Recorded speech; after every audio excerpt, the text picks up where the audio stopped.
Olá, seja bem-vindo ao Semana Legislativa, nosso jornal com as principais notícias que marcaram a semana na Câmara e em São José. Vamos aos destaques desta edição. Vereadores aprovam um projeto de lei que autoriza o Poder Executivo a instalar totens de segurança com botão de emergência em áreas públicas de São José. Confederação Nacional da Indústria estima que entre 2025 e 2027, o Brasil vai ter que formar 2.200.000 novos profissionais e requalificar 11 milhões, isso para atender a demanda da indústria. Projeto aprovado pela Câmara institui a campanha Meu Primeiro RG nas escolas municipais de São José. O objetivo é garantir acessibilidade, segurança e cidadania para as crianças. Plataforma desenvolvida pelo Ministério da Ciência e Tecnologia, em cooperação com o INPE, traz informações sobre o clima e como as mudanças climáticas podem impactar o Brasil. Seja muito bem-vindo ao Semana Legislativa.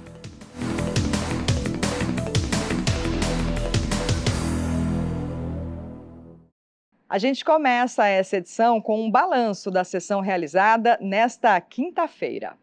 Entre os projetos aprovados durante a 64ª sessão do ano, destaque para a proposta apresentada pelo vereador Marcão da Academia, que autoriza a implantação de um hospital exclusivo para o atendimento de idosos na cidade.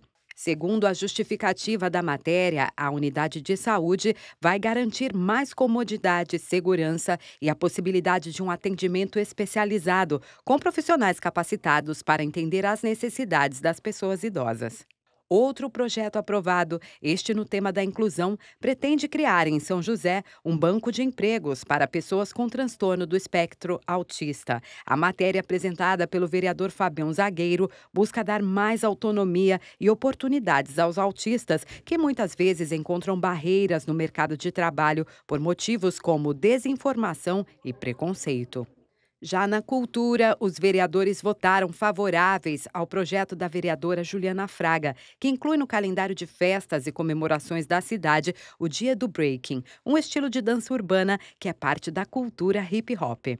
A partir da data, a cidade poderá promover ações de valorização da dança, além de espetáculos e apresentações. Ainda durante a sessão, 2 vetos totais apresentados pelo Executivo a 2 projetos já aprovados pelos vereadores foram mantidos. As matérias pretendiam autorizar o contato com pacientes via WhatsApp para agendamento de consultas e exames e também garantir a matrícula de irmãos em uma mesma escola da rede pública. Se o veto é mantido, o projeto é arquivado e a proposta não se torna uma lei na cidade.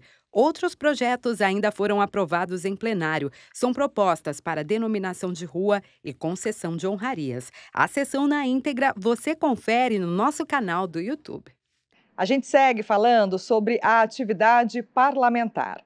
Os vereadores aprovaram um projeto de lei que autoriza o Poder Executivo a instalar totens de segurança com botão de emergência em áreas públicas de São José. Andar pela cidade, para muitos, é motivo de preocupação.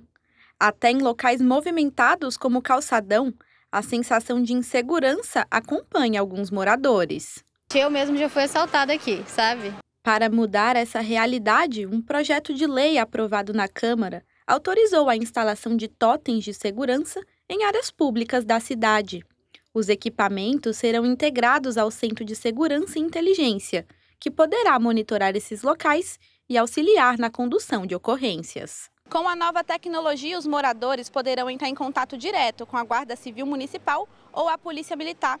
Os totens serão equipados com botão de emergência, sistema de comunicação para envio de alertas, além de câmeras de monitoramento e leituras de placas.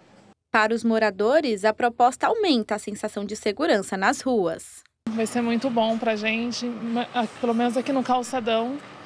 Como eu sendo nessa área tendo loja, vai ser bem assim, significativo pra gente aqui. Mais pela segurança do pessoal, né? Aqui como tem muito movimento de pessoas, é bem mais seguro pra gente, né? Equipamentos similares já foram instalados em outros países e também na capital paulista. Quem teve contato com esses aparelhos foi o coronel José Vicente, em uma visita aos Estados Unidos. Segundo o militar, nos locais onde os totens foram colocados, houve uma redução na criminalidade. Esse totem é importante que, quando a pessoa aciona, normalmente, um dos dispositivos que eu vi nos Estados Unidos é que, nesse momento, acende aquela luz típica de polícia, aquela luz vermelha que fica piscando, que já serve de alerta para eventuais pessoas que estejam se aproximando. Se tiver uma câmera por cima do totem, melhor ainda, porque daí vai gravar pessoas que eventualmente estejam se aproximando da pessoa. O que nós percebemos é que isso induz uma redução de crimes, né, de muitas perturbações nesses locais onde estão instalados, normalmente em locais que podem ter bastante movimento, perto de estação rodoviária, praças movimentadas, mas também em alguns locais que têm um pouco mais de perigo, mais afastados, onde tem posto de ônibus junto a bairros periféricos, e constitui praticamente um ponto de socorro. Como aponta a matéria, os pontos de instalação dos totens serão definidos com base em análises estratégicas do CSI, priorizando áreas de maior fluxo e vulnerabilidade. Para o coronel José Vicente, a instalação dos aparelhos nesses locais tem um impacto relevante para inibir criminosos. Naturalmente, a própria existência do totem já afasta criminosos. Nós temos uma experiência interessante aqui em São Paulo, não sei se já foi para São José dos Campos, que são as comunidades solidárias. Essas comunidades, elas espalham placas, né? Ambiente vigiado no programa de comunidade solidária. E alguns criminosos que foram presos, eles falaram que não vão para esses locais porque lá tem uma comunidade vigilante. Então, esses locais, de alguma forma, são sinalizados, não só com a plaquinha de que há comunidade solidária, pessoas vizinhas se cuidando, mas tendo o totem, eles constituem um fator de afastamento. É como colocar, é um ponto de inibição. Uma cidade, eu fico imaginando uma cidade como São José dos Campos, pode ter 200 totens desses aí. Segundo a justificativa do projeto, a instalação dos totens ainda proporciona uma resposta rápida em situações de emergência. A ferramenta também atua para aproximar os moradores das forças de segurança. Esse totem sinaliza para o cidadão nas ruas de praças e ambiente público, uma opção de contato com a polícia para satisfazer uma necessidade imediata sua. Pode estar perdido, precisa de uma informação, está passando mal, está se sentindo perseguido por alguém, por exemplo. E ao acionar ali um botão que tem no totem, imediatamente a imagem dele entra no centro de operações. Então, o operador da polícia, geralmente, pode ser da Guarda Municipal também, ele já dialoga com a pessoa. Com mais ferramentas de proteção aos moradores, o objetivo do projeto é que São José se torne exemplo na segurança pública. É uma preocupação viável, ela pode produzir bons resultados, comprovadamente, realmente acontece. É uma forma da Câmara, naturalmente, refletir as preocupações dos cidadãos e ajudar a encaminhar soluções para eles, né? Nosso assunto agora é violência contra a mulher. Agora, quem comete feminicídio está sujeito a pena de 40 anos de reclusão. É que entrou em vigor o pacote antifeminicídio, que também aumenta as penas para outros crimes quando cometidos em contexto de violência contra a mulher, como lesão corporal, injúria, calúnia e difamação. O pacote antifeminicídio marca um novo momento na luta pela proteção das mulheres. A nova legislação ampliou para 40 anos de prisão a pena por crimes de feminicídio, que se equipara agora à de crimes hediondos.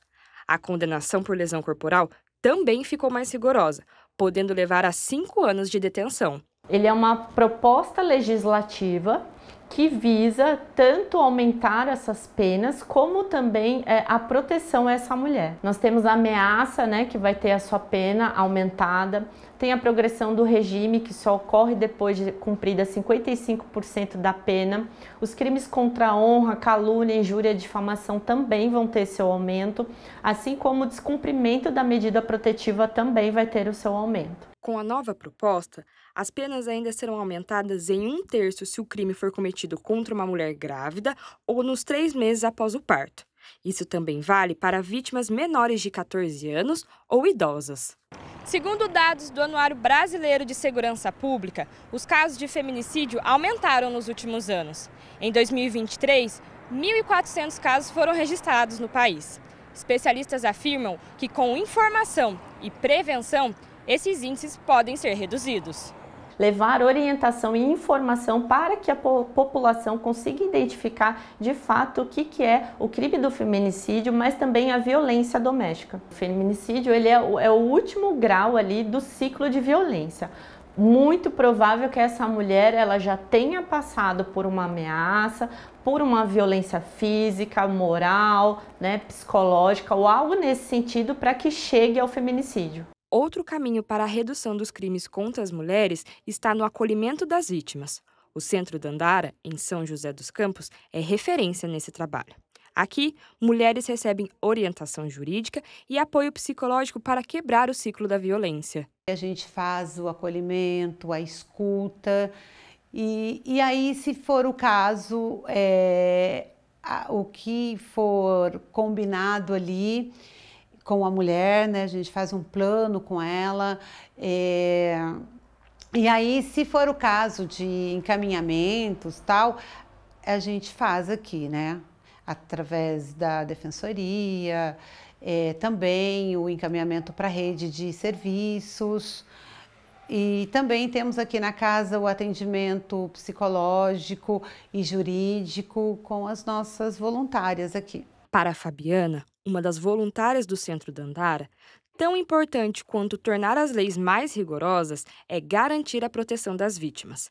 A vida das mulheres em situação de violência deve ser a prioridade. A sacada é você acolher a mulher, você dotar ela de políticas públicas suficientes para que ela encontre esse respaldo, para que ela se sinta acolhida, se sinta validada, se sinta a sua verdade validada, certo?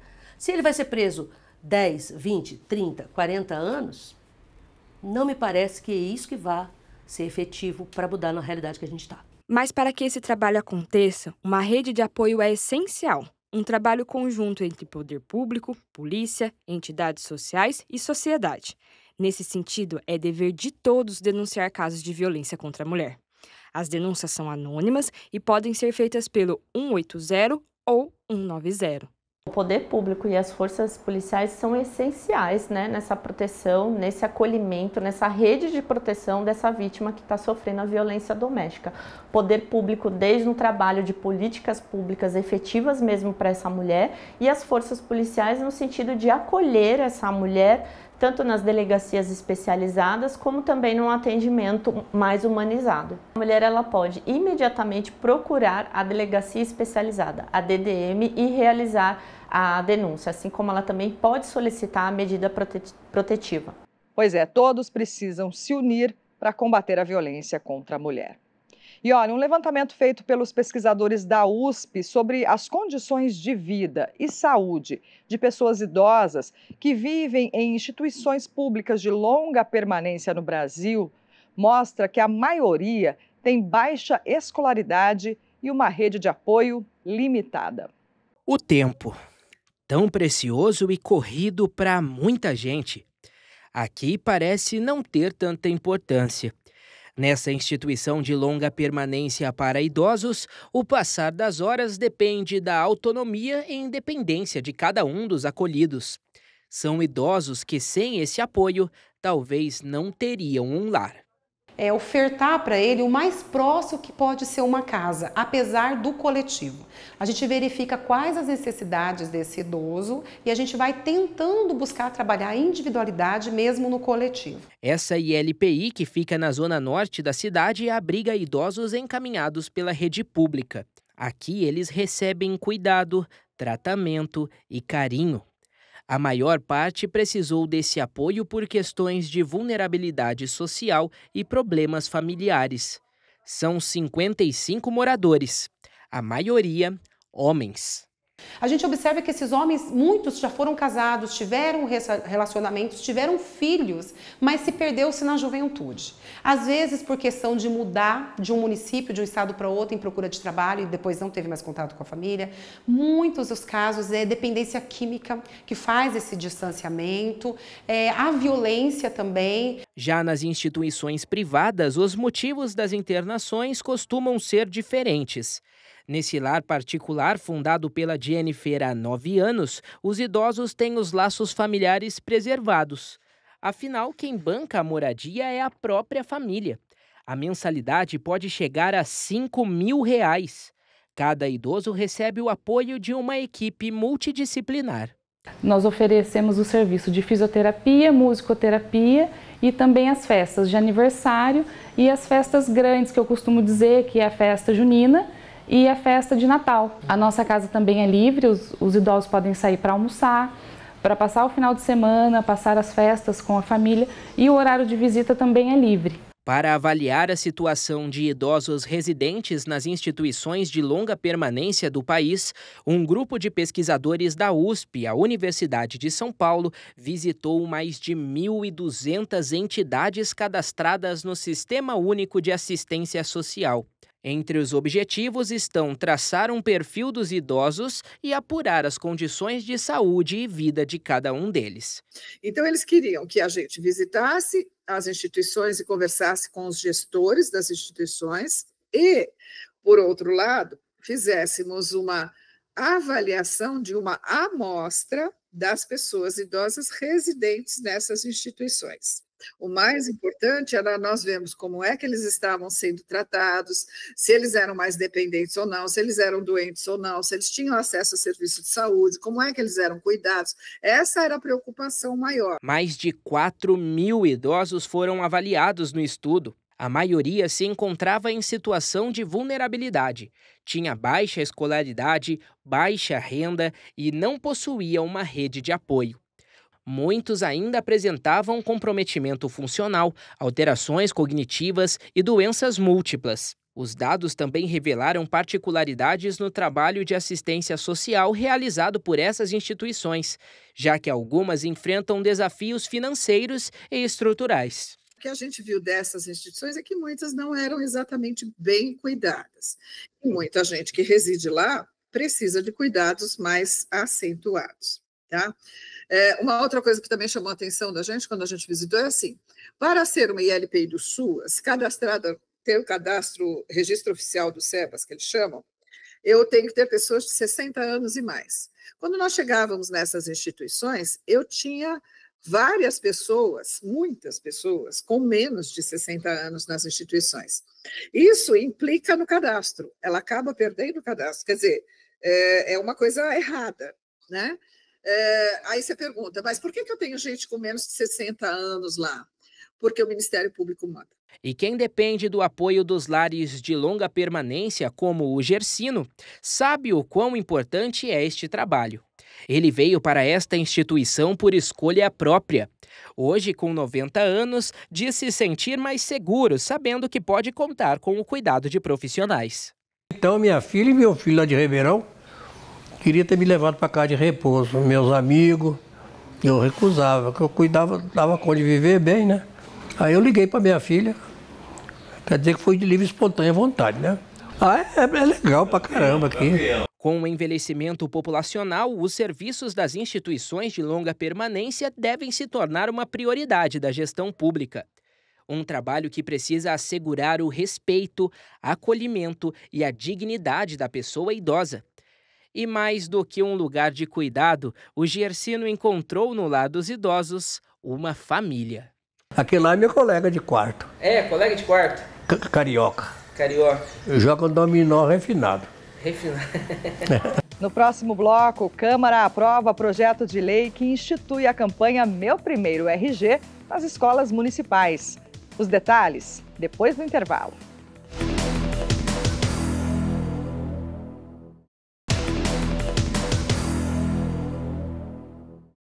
Estamos de volta. Na última terça-feira, os vereadores se reuniram em plenário para a sessão de Câmara. Durante a 63ª sessão do ano, os vereadores aprovaram 19 documentos, dos quais 15 requerimentos, 2 moções e 2 atas. Nos requerimentos pedidos à EDP para a poda de árvores que estão em contato com a fiação, substituição de postes de madeira e providências sobre as recorrentes quedas de energia nos bairros Vila Adiana e São Dimas. Também foram feitas solicitações de informações à Prefeitura sobre a aposentadoria dos servidores municipais, falta de vagas para consulta com clínico geral em UBS e demora de atendimento pelo SAMU. Outro requerimento foi dirigido ao Detran, pedindo melhorias nos banheiros do local de exame prático de habilitação de motoristas. e um último requerimento direcionado à Sabesp para informações sobre a construção de uma adutora na Vila Ema. Entre os 116 itens lidos, foram 71 indicações que apontam serviços e melhorias em áreas públicas, como limpeza, iluminação, sinalização e pavimentação viárias. Na tribuna, críticas à privatização da construção, manutenção e prestação de serviços não pedagógicos de 17 novas escolas públicas estaduais. As sessões de Câmara são realizadas todas as terças e quintas, a partir das 4 horas da tarde, com transmissão ao vivo. Facilitar o acesso ao registro civil a crianças e assim garantir acessibilidade, segurança e cidadania. Esse é o objetivo do projeto de lei aprovado pelos vereadores que institui a campanha Meu Primeiro RG. A Isabel tem RG desde os 2 anos de idade. Já faz tanto tempo que hoje, com 8 anos, ela nem se lembra muito bem do dia que tirou o documento. Eu não me lembro muito bem, porque eu tinha 2 anos e meio, ia fazer 3, então ainda não me lembro muito bem, mas eu me lembro um pouquinho. Eu lembro que eu estava indo tirar o RG, muito feliz, eu fui com o papai e com a mamãe, e daí eu tirei a foto toda animada e marquei aqui. Eu não lembro onde foi, porque já faz muito tempo. Claro que a decisão na época foi da família. O Fabrício, pai da Isabel, também tirou o RG bem cedo. Ele já queria tirar a carteira de identidade da filha ainda bebê. E uma viagem que iam fazer também foi motivo para emitir o documento. A gente ia viajar, a gente ia fazer uma viagem de avião, precisava da documentação dela, então a gente já aproveitou e fez. Até pela experiência de ter, que quando eu tinha 3 anos eu também tirei, né, por causa de viagem. Meu pai levava a gente para viajar muito, então a gente já tinha tirado a documentação toda certinha. O RG é um dos primeiros acessos à cidadania, como destaca essa professora do curso de serviço social. E assim como para os adultos, o documento para as crianças também deve ser uma prioridade. Então, para iniciar qualquer tipo de serviço, né, que essa criança vai acessar, seja da saúde, seja da educação, ela precisa ter essa identificação, né? Então, a gente tem uma preocupação muito grande com a questão do adulto, né, que ele pode ser identificado através da sua digital, ou seu documento com foto. E por que nós não temos essa preocupação tão forte com as crianças, né?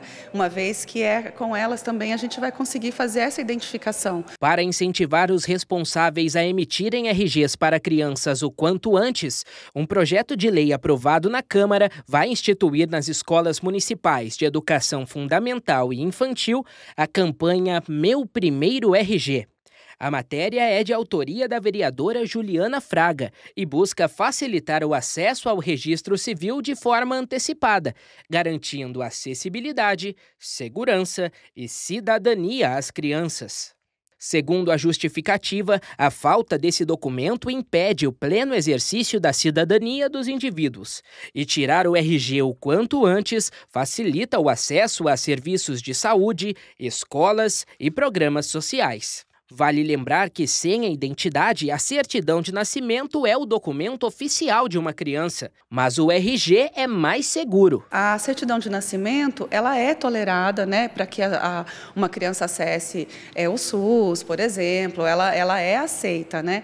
Mas a gente sabe que para você fazer uma viagem com uma criança, por exemplo, então, se você tem um documento do RG com a fotinho, com a digital, você consegue também ter um controle sobre essa criança que está saindo de um estado, de um município. Então, isso também garante a segurança da criança. Então, por isso, o quanto antes essa criança ter acesso a um RG é também uma proteção para ela. Para a professora, o projeto ajuda a conscientizar muitos pais e responsáveis sobre a importância do documento. Todo o processo de acesso, né, de cidadania, de desenvolvimento nesse sentido é muito bem-vindo, né, e a gente precisa. Então, assim, nós passamos aí por alguns períodos, né, acompanhamos outras cidades e tudo mais com questões de enchentes. Sabemos que existem situações de calamidades também, e de dificuldades, de vulnerabilidades, né, de famílias, às vezes, que perderam suas casas. Então, quando você tem um processo desse através da escola, você está facilitando trabalhando e você está garantindo cidadania e assim, sem estar diretamente somente responsabilizando aquela família que já passa por algumas dificuldades. Então, quando a escola tem essa posição também, né, quando o poder público assume esse lugar também junto à família, ele é benéfico para a criança, né, e ele vai garantir sim esse acesso, né, dentro desse processo. Então, o recomendado é tirar o RG assim que possível. A Isabel, que conhecemos no início da reportagem, já usa o dela para viajar e até para curtir shows com a família. Eu uso bastante quando eu vou para o Sesc, que eu gosto de ver show lá, eu já andei de patins lá também na quadra. É para isso que eu uso. A gente usa muito para identificação em shows, né? Quando a gente vai em algum evento que precisa, né, identificar que está com os pais, para viagem, viagem de ônibus, viagem de avião. Né, sempre tem que apresentar o RG da criança. Né? A Confederação Nacional da Indústria estima que entre 2025 e 2027, o Brasil vai ter que formar 2.200.000 novos profissionais e requalificar 11 milhões. Tudo isso para atender a demanda da indústria. Segundo o mapa do trabalho industrial, vão ser necessários profissionais principalmente nas áreas de logística, transporte, construção e operação industrial. Aos 25 anos, a Ana já teve vários empregos. Trabalhou com fotografia, atendimento, vendas e em uma imobiliária. Mas há 8 meses, ela se encontrou na função de operadora de máquinas nessa empresa de peças automotivas. Emprego que ela conseguiu após concluir um curso de metrologia. Eu senti que foi para melhorar e realmente melhorou, assim, eu sempre busco aprender coisas novas, foi uma área nova e o curso agregou bastante para mim, me ajudou bastante aqui dentro da empresa.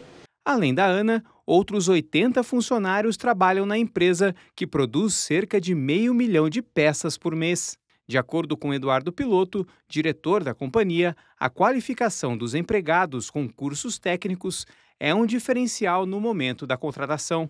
Existe uma necessidade de qualificação. Então, hoje, uma grande dificuldade, acho que em qualquer lugar, é você achar um funcionário que está qualificado e motivado a trabalhar na indústria. E a qualificação de trabalhadores para a manutenção de empregos já é um tema a ser pensado para o futuro. Isso porque, de acordo com dados da Confederação Nacional da Indústria, o Brasil precisa formar mais de 2 milhões de novos profissionais, além de requalificar outros 12 milhões para atender a demanda da indústria para os próximos 3 anos. Segundo o mapa do trabalho industrial, entre as áreas e profissões que mais devem demandar qualificação são logística e transporte, construção, operação industrial, manutenção e reparação e metalmecânica. Para este economista, a necessidade da requalificação do empregado é um movimento natural puxado pelo aumento do uso de novas tecnologias. O Brasil está vindo num novo processo de reindustrialização, que hoje tem chamado, alguns setores têm chamado de neoindustrialização. Então, a nova indústria, né, ou a indústria está fazendo novos investimentos, e está chegando na indústria chamada que se chama indústria 4.0. Então, é uma indústria que tem um uso intensivo de mais tecnologia e os trabalhadores, consequentemente, começam a fazer o período de formação para começar a adaptar a essas novas realidades do mercado. E para quem está buscando entrar ou voltar ao mercado de trabalho, uma boa aposta é pensar em cursos técnicos e que envolvam tecnologia, como inteligência artificial. Os cursos voltados para a área de robótica, de informática, de inteligência artificial, esses são os cursos que vai ter uma necessidade maior. Cursos básicos do Senai é o curso que você precisa para começar a trabalhar numa empresa de autopeças ou de aeropeças, uma metalúrgica qualquer, o básico é esses cursos. E a Ana, nossa personagem no início dessa matéria, mesmo com um emprego garantido, planeja fazer outros cursos e até mesmo uma faculdade para, quem sabe, melhorar de posto dentro da empresa. Eu penso que quanto mais você aprende, mais fácil a vida fica. O que tiver de oportunidade de fazer de curso, em a área que for, eu acho bastante legal e interessante fazer. A gente fala agora de um estudo sobre a empregabilidade das profissões. A pesquisa mostrou as áreas com maiores taxas de desemprego após a conclusão do curso. O levantamento foi feito com 5.000 formados de 178 instituições do país. Conteúdo na lousa. Um papo descontraído com os alunos. O Frederico trabalha há mais de 20 anos como professor de história. Sempre atuou no ensino médio, mas já foi até professor universitário. A experiência na área foi o diferencial para se manter empregado. Uma vez formado, eu abri o leque, Abri o leque, consegui me colocar em cursos pré-vestibulares, mas também em colégios, principalmente de ensino médio. E atualmente eu atuo nesses dois segmentos principalmente. Mas o Frederico pode se considerar um ponto fora da curva. Um levantamento realizado pelo Instituto Semesp apontou que graduações como História, Relações Internacionais e Serviço Social estão entre as que registram maiores taxas de desemprego após conclusão do curso. Para essa especialista em carreiras, a maior dificuldade encontrada é a falta de experiência profissional. A faculdade, ela dá muitas vezes a prática e a pessoa também tem a oportunidade de fazer o estágio dela e ela acaba negligenciando essa parte. E estágio é experiência. E as pessoas deixam de colocar no currículo que tem aquele projeto prático, que são as vivências práticas realmente no currículo, que se transformam em palavra-chave para que ela seja localizada ali tanto pelo robô ou pelo próprio recrutador. E o estágio é experiência profissional e muita gente deixa de colocar no currículo. Em contraponto às áreas de humanas, o levantamento indicou que as formações nos segmentos da saúde, como medicina, farmácia e odontologia, possuem índice de empregabilidade alto. As áreas de exatas, como tecnologia da informação e ciências da computação, também geram muitas oportunidades após o aluno concluir a graduação. Sem dúvidas, profissões voltadas a coisas manuais. Por exemplo, a própria área da saúde, cuidado ali diretamente com o paciente, sim, ela está em alta. Tudo relacionado à tecnologia. E aí vem até os cursos extras para poder complementar a tecnologia, porque muitas vezes a própria graduação ela não dá aquele direcionamento para algumas áreas. A pesquisa foi realizada entre agosto e setembro deste ano e entrevistou mais de 5.000 formados de 178 instituições brasileiras. E indicou que entre os novos profissionais do mercado, muitos acabam atuando fora da área de atuação. É o caso da Laura. Após concluir a faculdade de jornalismo durante a pandemia, ela teve dificuldades de se adaptar ao mercado de trabalho. A solução encontrada foi iniciar um novo curso de modelagem e costura, uma forma de se manter ativa e ampliar as possibilidades. Eu estava conversando com uma amiga sobre como seria meu futuro, Eu dediquei 4 anos da minha vida para atuar em jornalismo e não me vi mais preparada para isso. E aí, conversando com ela gosta muito de moda e eu também, e ela já conhecia essa escola e me falou, amiga, por que você não vai lá dar uma olhada? E foi justamente o que eu fiz, eu vim só dar uma olhada, mas quando eu entrei aqui, me apresentaram a escola e tal, eu já fiquei um pouco apaixonada por tudo, assim, imaginando o que eu poderia realizar quando eu aprendesse, como fazer esse artesanato que é a costura. E antes de escolher um curso de graduação, algumas dicas podem ser seguidas, como conversar com profissionais que atuam na área, estudar os campos de atuação e analisar as vagas disponíveis para saber se o mercado da profissão está em alta. Hoje a gente está com conhecimento na palma da mão, realmente se a gente colocar ali alguma informação, profissões em alta, é aquilo que eu estou gostando, é aquilo que eu queria, não é? Reveja, realmente conversar com pessoas que já trabalham na área para poder mostrar para vocês as dores e as delícias ali daquela profissão também faz todo sentido. E o estudo nunca para. Mesmo após formado, o segredo é sempre buscar qualificação para atender às exigências do mercado. Tecnologia, hoje em dia, isso muda muito rápido, As gerações também, elas mudam muito rápido. Então, é muito importante a gente estar atento a essas mudanças e estar aberto a essas mudanças também. Se você é uma pessoa que você não está em constante aprendizado, num mundo que muda toda hora, o que era ontem já não é hoje, como que você vai se tornar competitivo? Depois do intervalo, a gente fala do Adapta Brasil, plataforma desenvolvida pelo Ministério da Ciência e Tecnologia em cooperação com o INPE. Os detalhes já já.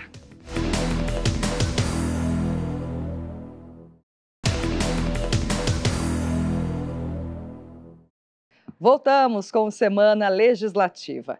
Uma plataforma desenvolvida pelo Ministério da Ciência e Tecnologia, em cooperação com o INPE, traz informações sobre o clima e como as mudanças climáticas podem impactar o Brasil. A ferramenta permite, inclusive, saber que tipo de ocorrência pode ser mais comum em determinada região. Você, muito provavelmente, já teve a impressão de que os dias estão mais quentes, certo? Pois é, e não é só a sensação. O mundo está realmente mais quente.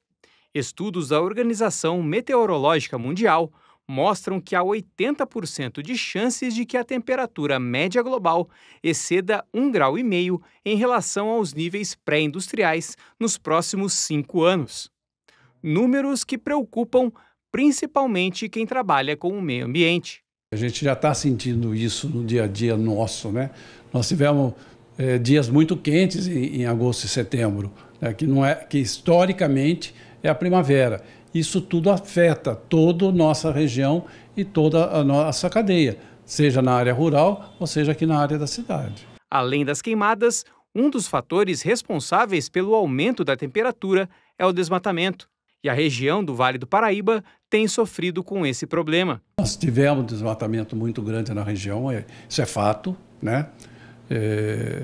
Foi ao longo do tempo esse desmatamento e hoje a gente também está pagando um pouco dessa consequência.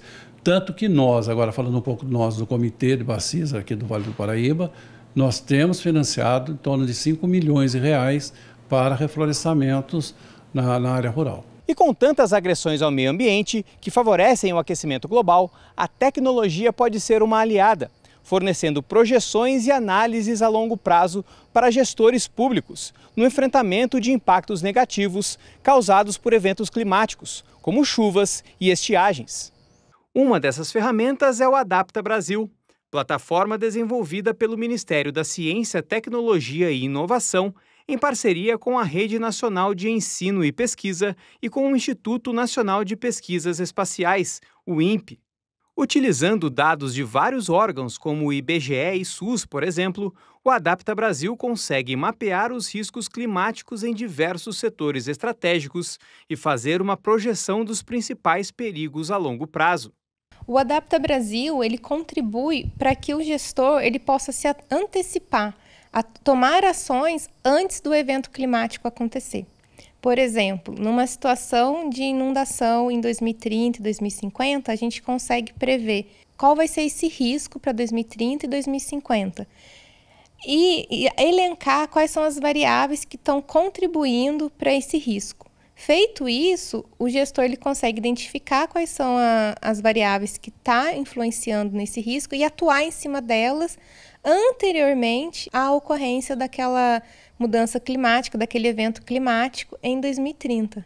Os dados fornecidos pelo Adapta Brasil, inclusive, são utilizados pelo governo federal em estudos e debates sobre ações de redução dos impactos das mudanças climáticas no país.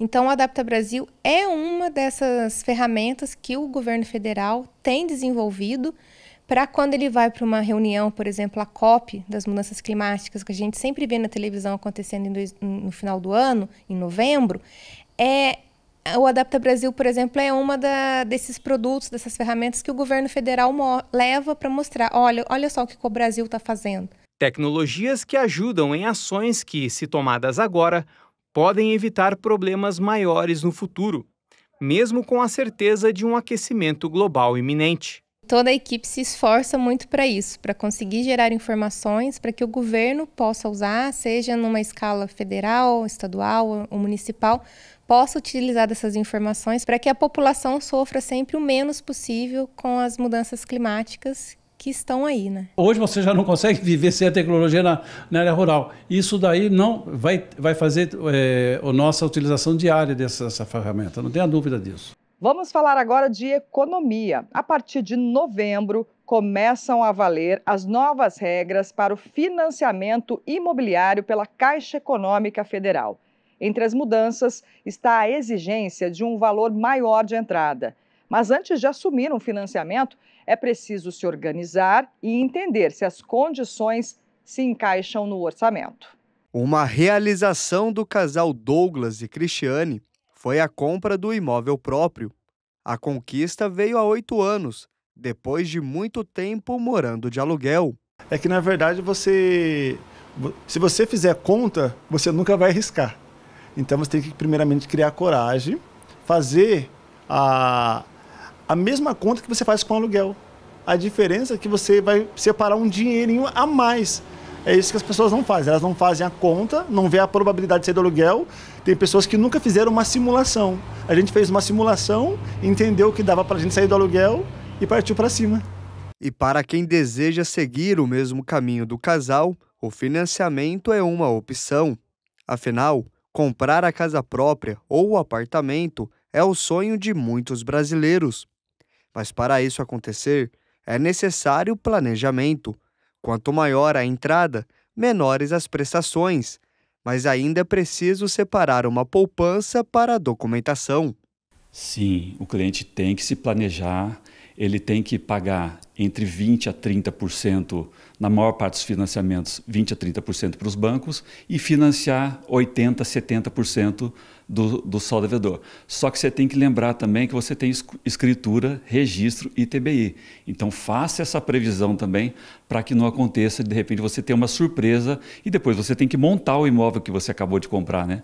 De acordo com a Caixa Econômica, somente neste ano, 627 mil imóveis já foram financiados, com 175 bilhões de reais de crédito concedido, um aumento de quase 30% em relação ao mesmo período de 2023.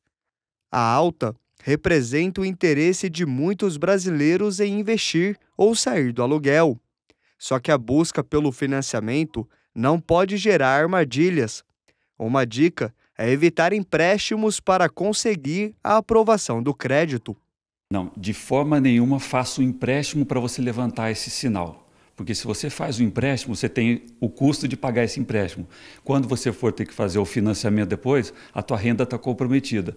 E aí você não vai conseguir pagar o empréstimo. A não ser que você fez um cálculo, você tem essa reserva e esse empréstimo é uma estratégia.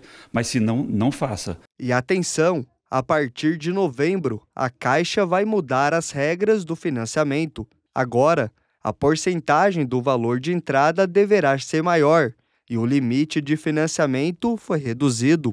O sistema SAC, que é o de amortização constante, agora será possível financiar somente até 70% do valor do imóvel, o que antes era de 80%.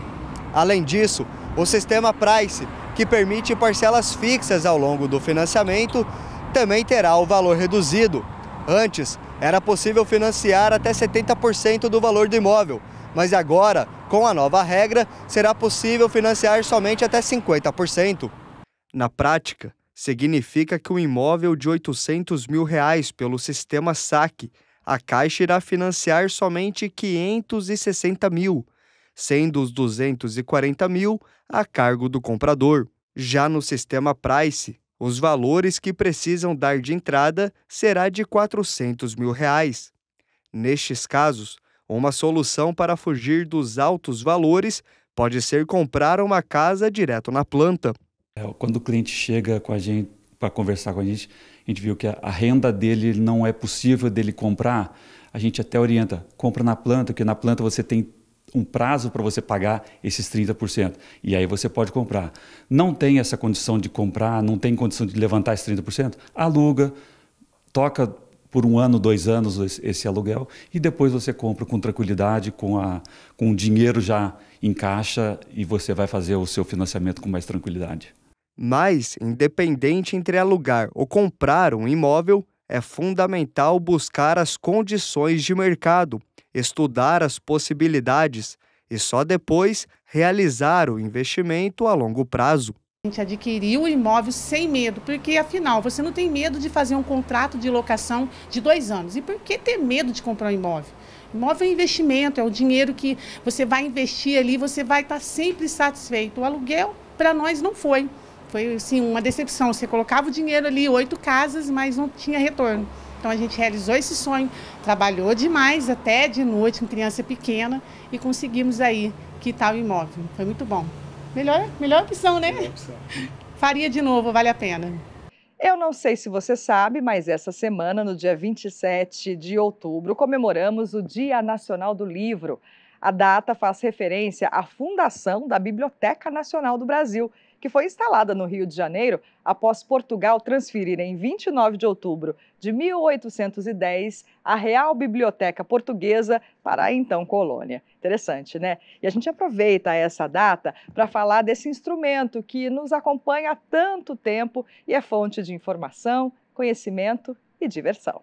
A última edição da pesquisa Retratos da Leitura no Brasil, divulgada em 2020 pelo Instituto ProLivro e o Itaú Cultural, aponta que o Brasil conta com mais de 100 milhões de leitores, sinal que ainda há muitos amantes da leitura por aí. É um hobby, distração e conhecer novos personagens e novas histórias, é bem legal. Eu gosto muito, eu acho que a leitura é extremamente importante, disruptiva para a mente, para o desenvolvimento humano. Eu leio desde pequenininha, eu gosto de terror e conto. A leitura na vida de Ellen começou ainda na infância, incentivada por uma professora. Essa paixão cresceu tanto que ela criou até um clube do livro. O objetivo é dar destaque para autoras e autores negros ainda pouco divulgados.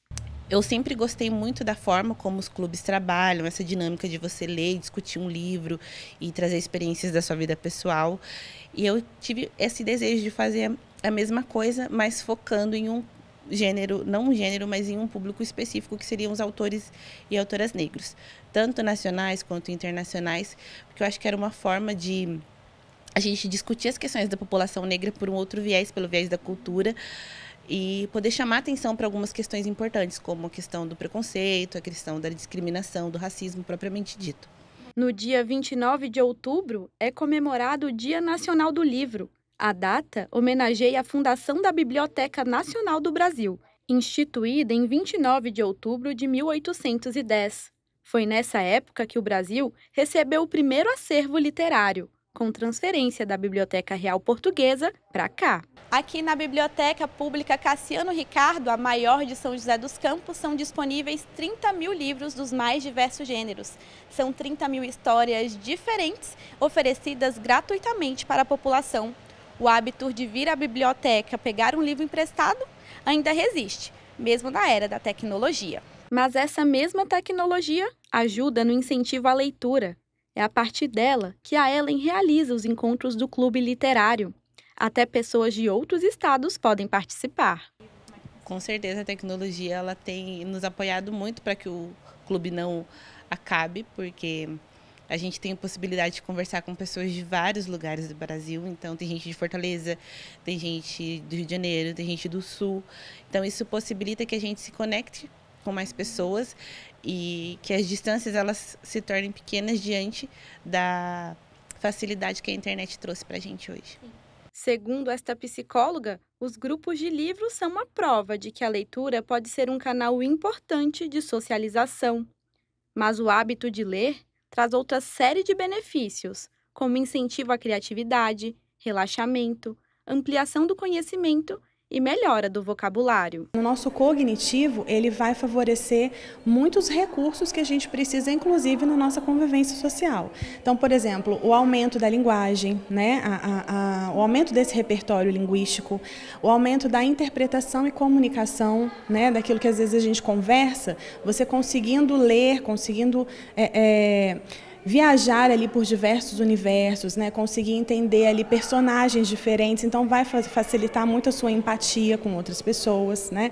Quando você tem que identificar histórias que já se passaram, às vezes, num livro muito grande, por exemplo, isso vai te ajudar muito nessa memória de longo prazo, né? A memória de curto prazo também vai ser favorecida.